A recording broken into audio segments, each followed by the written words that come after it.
सियावर रामचंद्र भगवान की, पवन सुत हनुमान की, उमापति महादेव की, श्री गुरुदेव भगवान की, गोस्वामी तुलसीदास जी महाराज की, गंगा मैया की जय जय सीताराम।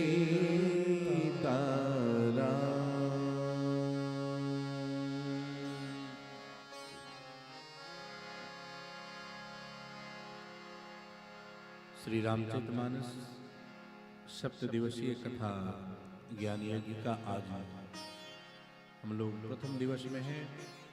आइए कथा के पूर्व हम लोग भजन श्रवण करें।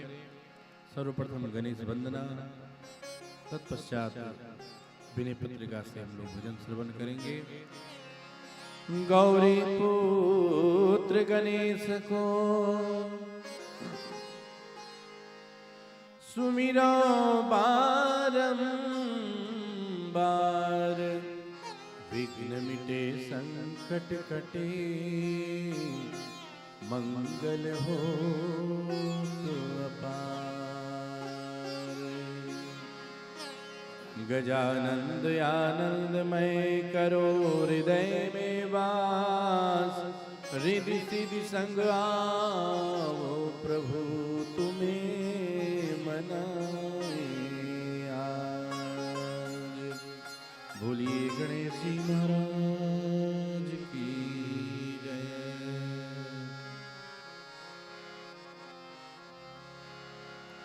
गाइए गणपति जगवंदन, गाइए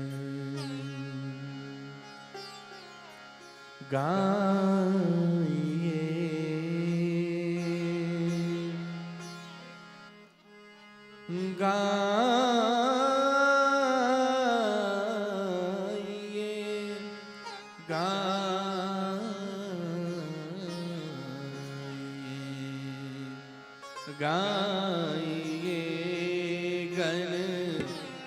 गणपति जगवंदन, गाइए गणपति जगवंदन। सभी लोग गाइए,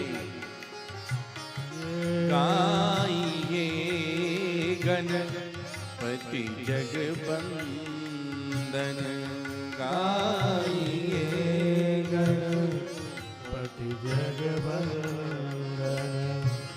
शंकर सुवन भवानी नंदन, शंकर सुवन भवानी नंदन, गाइए गणपति जगवंदन, गणपति जगवंदन।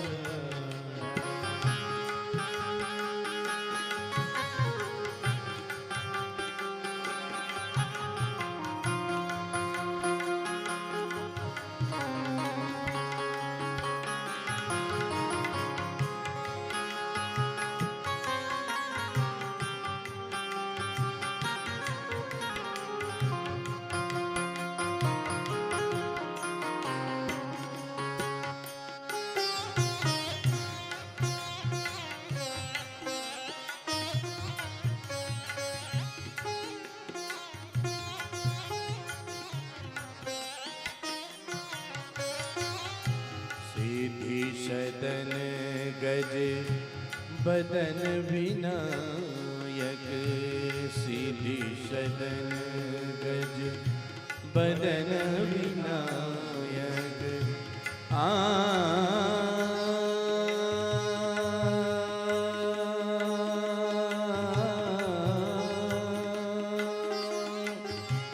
सीधी सदन गज बदन विनायक, सीधी सदन गज बदन विनायक। कृपा सिंधु सुंदर सबलायक, कृपा सिंधु सुंदर सबलायक।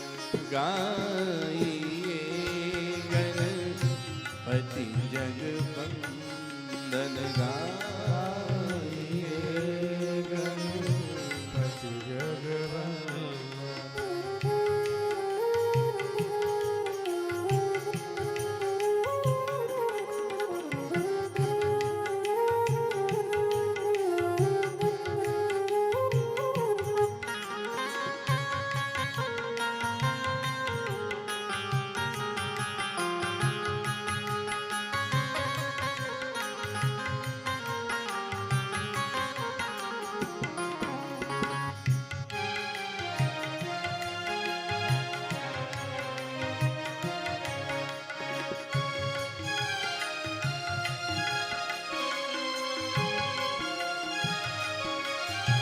मोदक प्रिय मुद मंगलदाता, मोदक प्रिय मुद मंगलदाता, मोदक प्रिय मुद मंगलदाता, मोदक प्रिय मुद मंगलदाता, विद्यावारिद बुद्धि विधाता, विद्यावारिद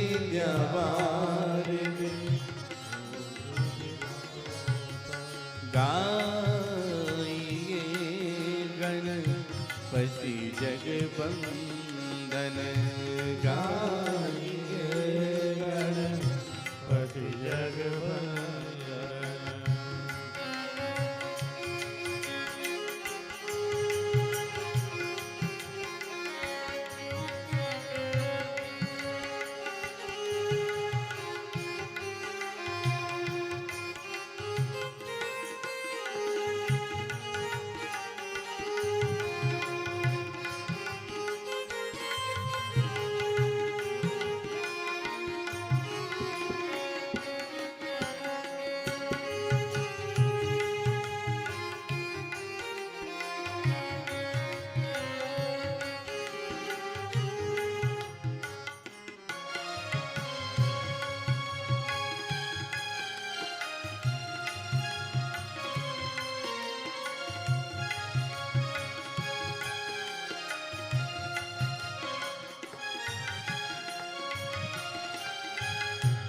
मांगत तुलसी दास कर जोरे, मांगत तुलसी दास कर जोरे, मांगत तुलसी दास कर जोरे, मांगत तुलसी दास कर जोरे, बस ही राम सिय मानस मोरे, बस ही राम सिय मानस मोरे, गाइए गणपति जगवंदन गाइए गणपति जगवंदन।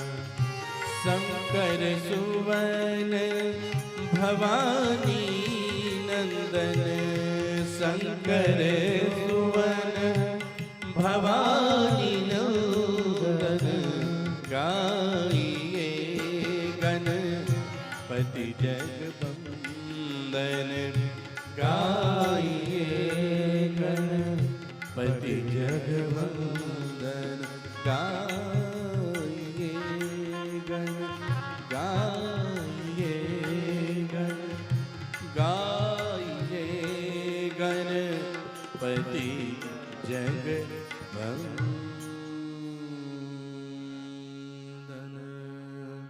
बोलिए श्री गणेश जी महाराज की जय।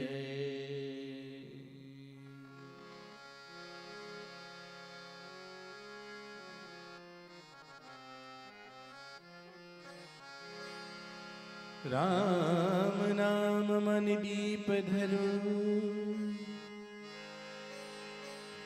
जीह दे हरि द्वार, तुलसी भीतर बाई रहो, जो चाहे बुझिया। गोस्वामी तुलसीदास जी महाराज विनय पत्रिका में कहते हैं कि रे मन तू राम नाम का जाप कर, इसी से तेरा कल्याण है। इस भव सागर से पार पाना है तो राम नाम ही एक सहारा है। रे मन तू राम नाम का जाप कर। सिया राम स्वरूप अगाध अनूप, बिलोचन मीनन को जन है। श्रुति राम कथा मुख राम को नाम, ये पुनि राम ही को थल है। मति राम ही सो गति राम ही सो, रति राम ही को बल है। सबकी न कहे तुलसी के मते, इतनो जग जीवन को फल है।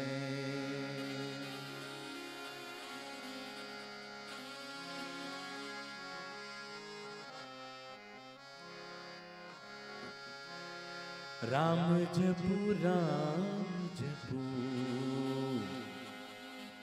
राम जपू बावरे।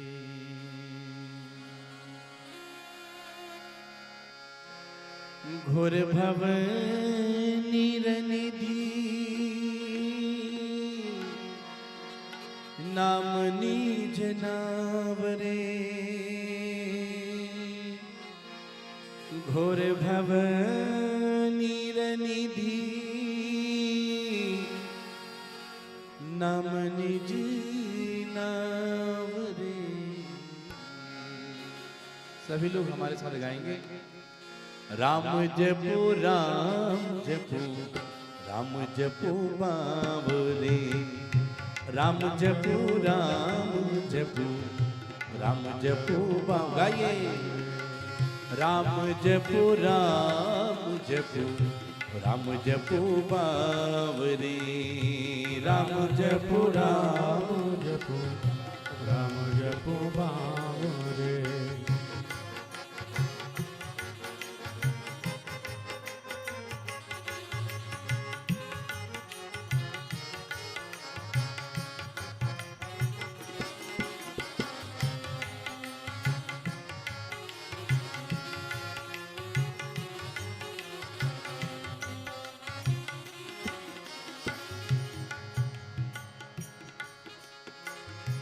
राम जपू बावरे।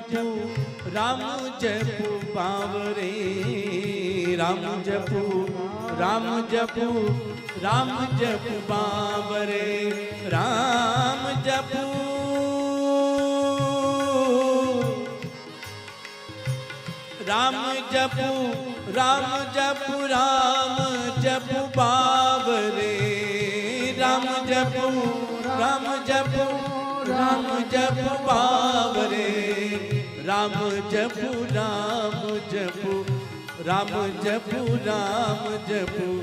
राम जपू बावरे।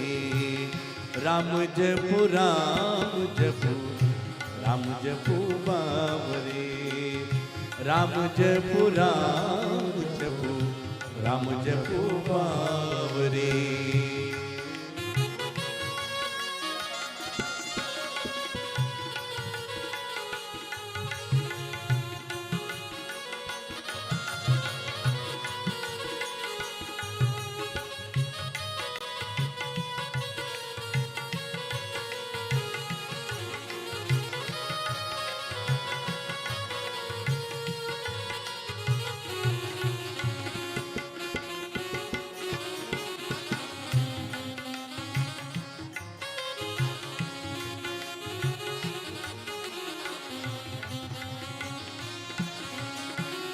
घोर भवनीर निधि, नाम निज नावरे।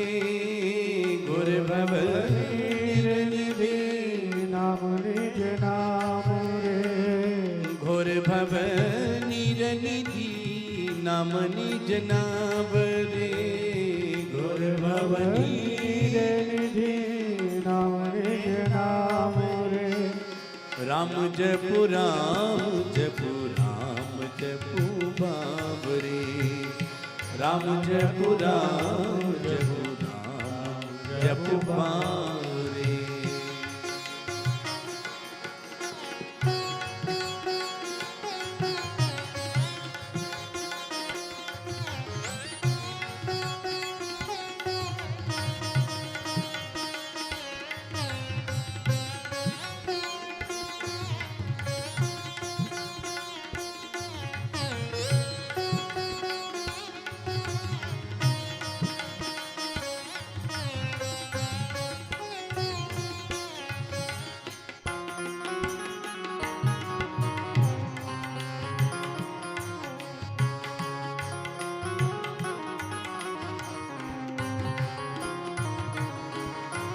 इस कलिकाल में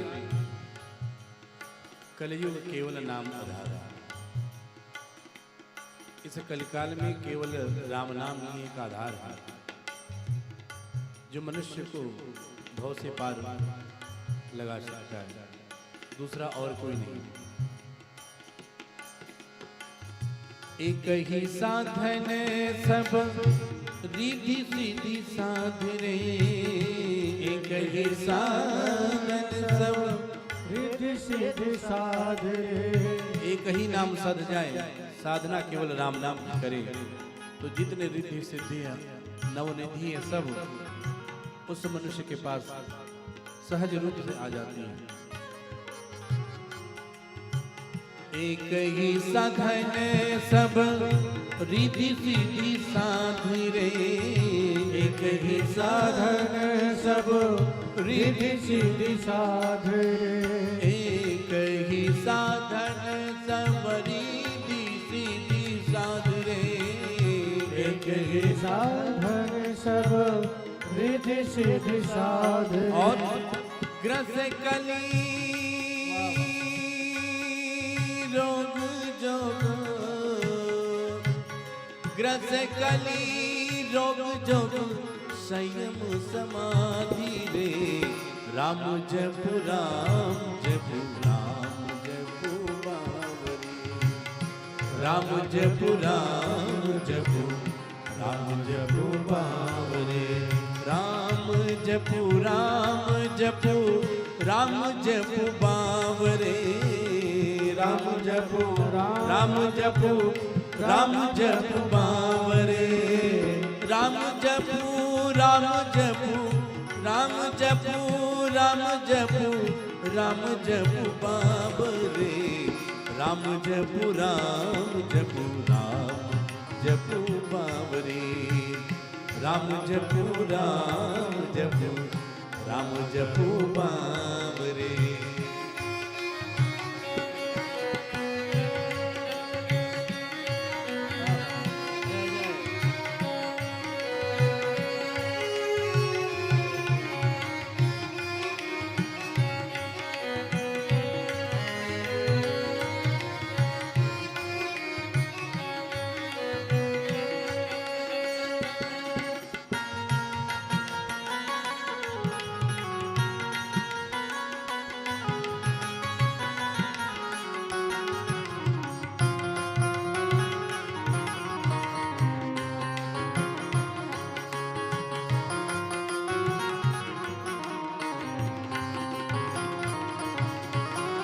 भलो जो है पोच जो है दाहिनो जो बाम रे। भलो जो है पोच जो है दाहिनो जो बाम रे। भलो जो है पोच जो है दाहिनो जो बाम रे। भलो जो है पोच जो है दाहिनो जो बाम रे। भला हो या बुरा हो, उल्टा हो या सीधा, अंत में सबको एक ही राम नाम से ही काम करता है। गोस्वामी तुलसीदास जी महाराज विनय पत्रिका में कहते हैं, भलो जो है पोछ जो है दाहिनो जो बाम रे। भलो जो है पोछ जो है दाहिनो जो बाम रे। राम नाम घी सोयंत, राम नाम घी सोयंत, सब घी को काम दे।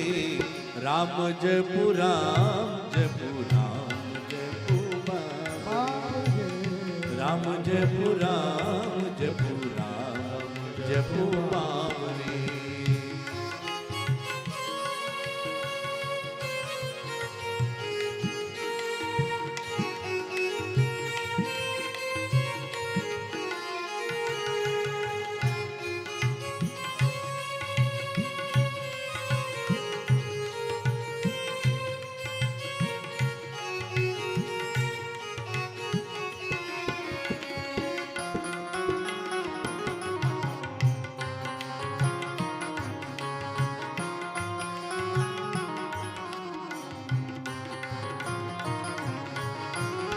जगनभ बाटिका रही है फली फूल रे। जगनभ बाटिका रही है फल फूल रे। जगनभ बाटिका रही है फली फूली रे। जगनभ बाटिका रही है फल फूल रे। धुआं कैसे दौर घर, धुआं कैसे दौर घर, देखी तो न भूली रे। राम जपु राम जपु राम जपु बाम रे।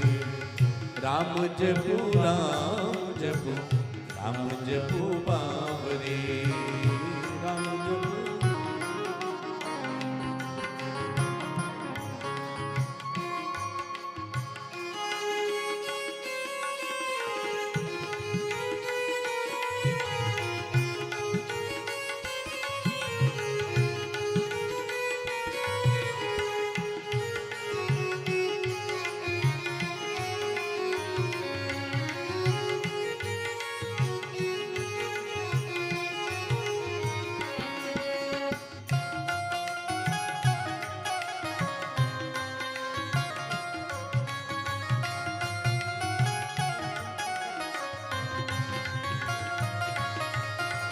राम नाम छाड़ी जो भरोसो करे और रे।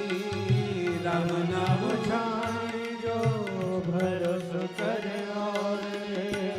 राम नाम छाड़ी जो भरोसो करे और रे।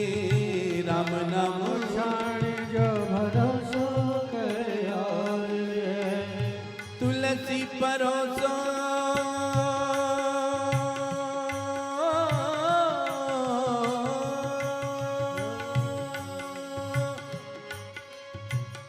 तुलसी परोसो त्यागी, तुलसी परोसो त्यागी, मांग गुर कौर रे। राम जपु राम जपु राम जपु बावरे। राम जपु राम जपु राम जपु बावरे। राम जपु राम जपु राम जपु बावरे। राम जपु राम जपु राम जपु बावरे। राम जपु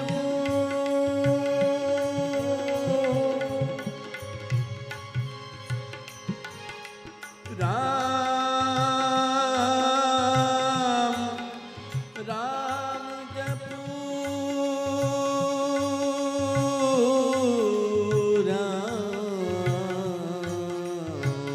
राम जपु राम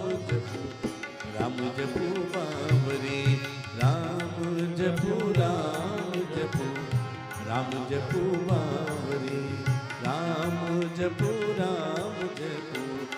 राम जपु बावरे। राम जपु राम जपु बावरे। राम जपु राम जपु बावरे। राम जपु राम जपु राम जपु राम जपु राम जपु राम जपु बावरे।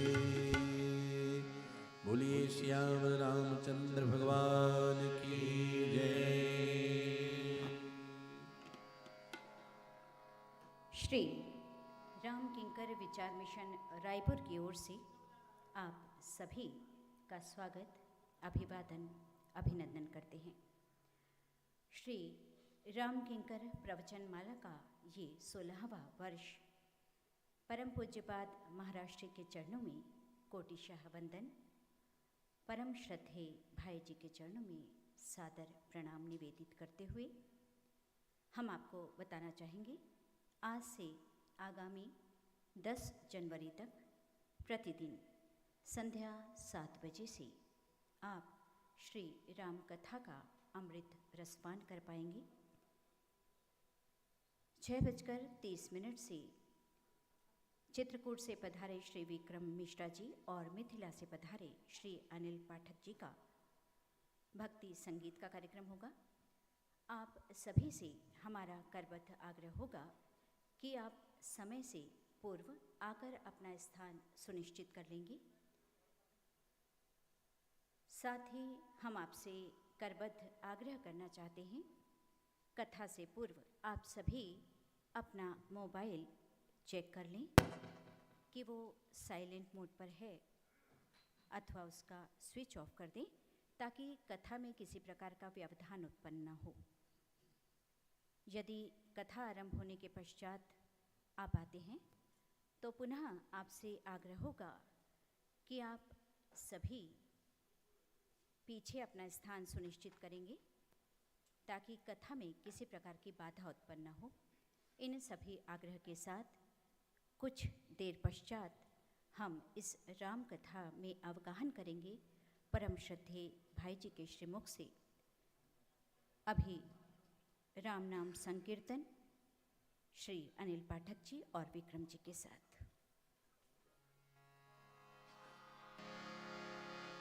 बोलिए श्यावर रामचंद्र भगवान की जय।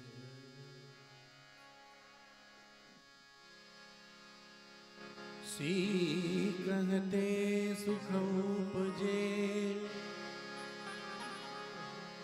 ता कहते तमना, जो कोई सीता को भजे,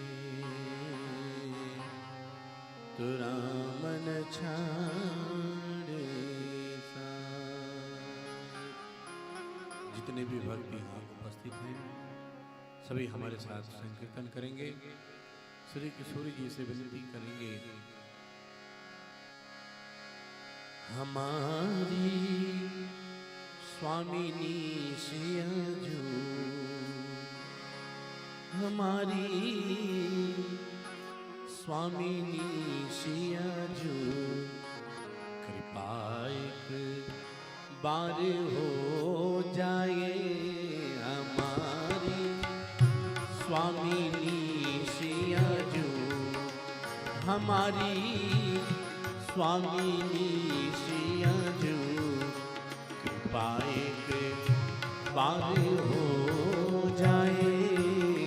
हमारी स्वामिनी सियाजू, हमारी स्वामिनी सियाजू, कृपा एक बार हो जाए। हमारी स्वामिनी सियाजू, कृपा एक बार हो जाए। अधम दासी की अर्जी, अधम दासी की अर्जी, जरा स्वीकार हो जाए। अधम दासी की अर्जी, जरा स्वीकार हो जाए। हमारी स्वामिनी सियाजू, कृपा एक बार हो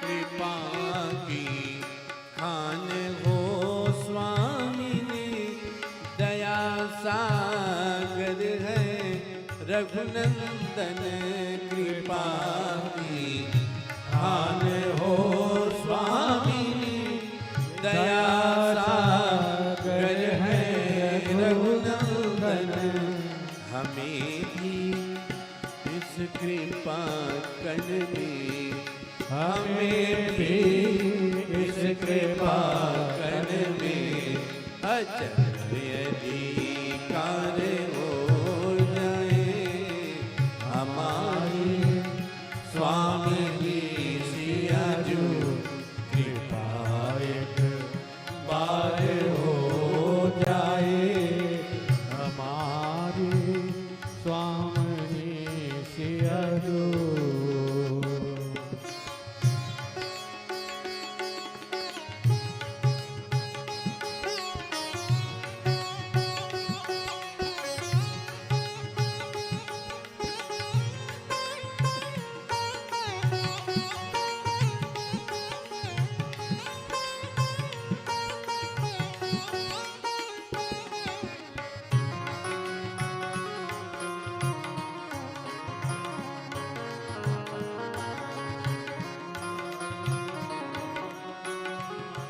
अगर दर दर फिरूंगी मैं, तुम्हारी ही हंसी होगी, अगर दर दर फिरूंगी मैं, तुम्हारी ही हंसी होगी,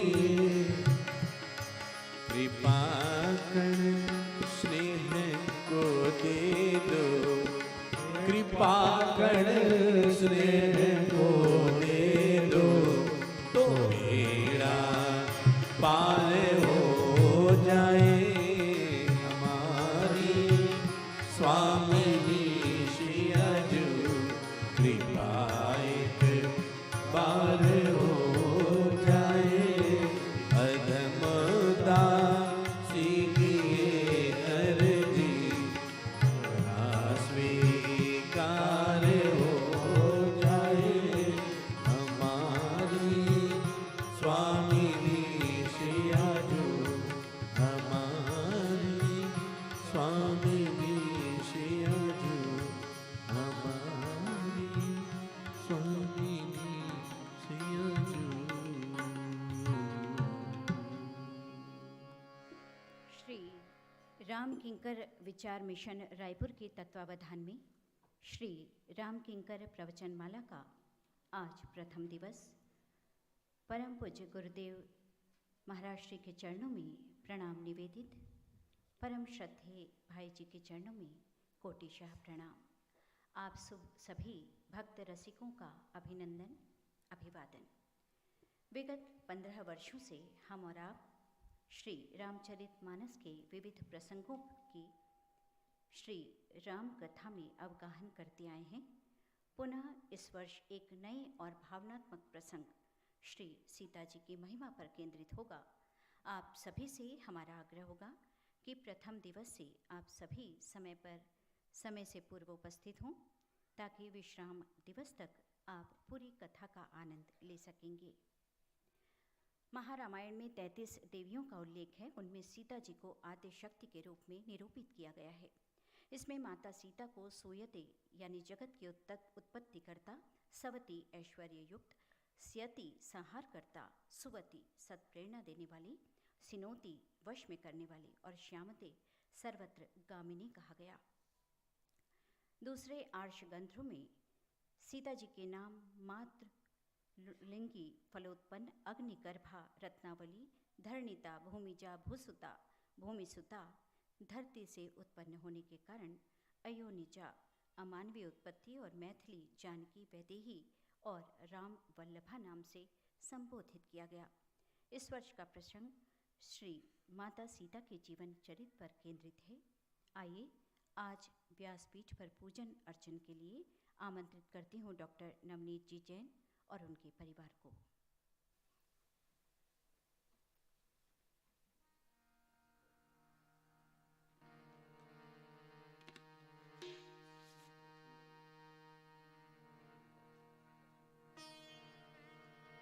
डॉक्टर रश्मि वर्मा जी।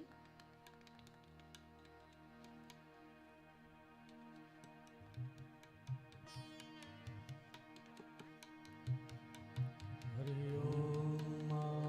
स्वस्ति न इंद्रो वृद्धश्रवाः स्वस्ति नः पूषा विश्ववेदाः स्वस्ति नस्तार्क्ष्यो अरिष्टनेमिः स्वस्ति नो बृहस्पतिर्दधातु बृहदसवामरुतः वृष्टिमातरः शुभं यावानो विदधे भुजगमयः अग्निर्जिह्वा मनवः सूर्यचक्षुषो विश्वे नो देवा अवसागमन्निः भद्रं कर्णेभिः शृणुयाम देवा भद्रं पश्येमाक्षभिर्यजत्राः स्थिरैरङ्गै स्तुष्ट्वा स्तनोर्भिर्व्यसेमहि देवहितं यदायुः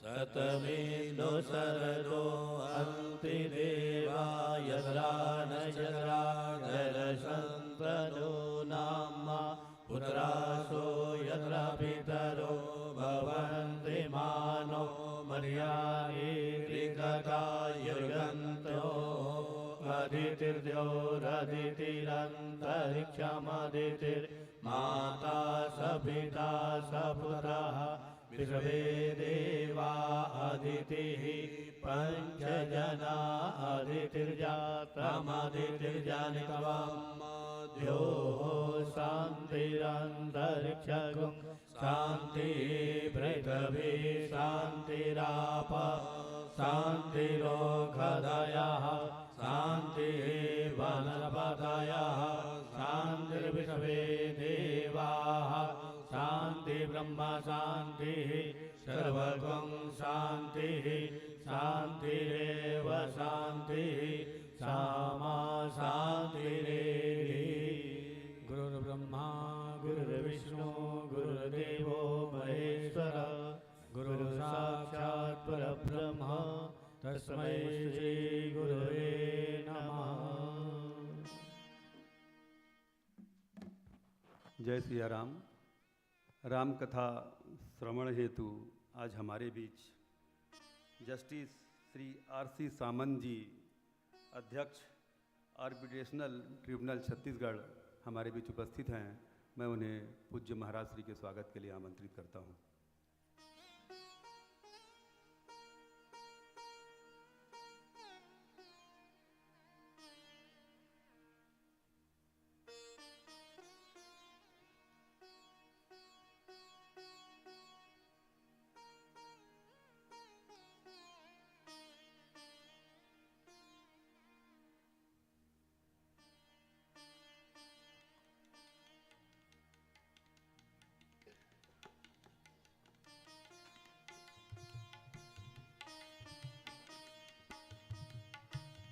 श्री सीता जी परम ब्रह्म भगवान राम की आदि शक्ति और परम शक्ति हैं। श्री राम से उनका उसी प्रकार का अभेद संबंध है जिस प्रकार वाणी का अर्थ से और जल का लहर से है। यदि राम भानु या चंद्र हैं तो सीता जी प्रभा या चंद्रिका हैं।